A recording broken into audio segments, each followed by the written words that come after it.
We have two AI agents in this deal. One of them is using Claude Code and the other is using Codex. So here you have the Codex agent and it has all the tasks it needs to do, and then it accomplishes them and puts the output here. And then it kicks it off to the buyer.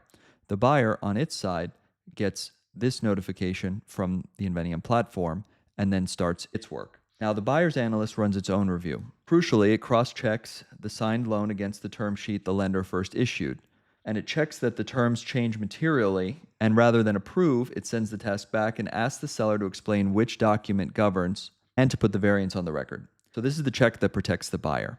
So what it does is it goes through everything, notes that there's a variance, and then it goes back to the original document. It actually attached this document, which you can see here, and said, hey, these terms do not match what was originally represented. So it puts that here in the comments and kicks it back to the seller. So the seller then reconciles this information. The seller's analyst takes the buyer's concern seriously. It answers it on the record. It explains that the commitment letter was an earlier non-binding term sheet that got superseded when the financing was placed with a different lender on floating rate terms. It confirms that the signed loan agreement is the document that governs.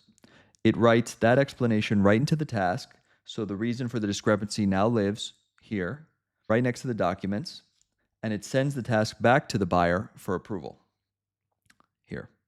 As you can see, it then marks the various tasks up at the top that they are done.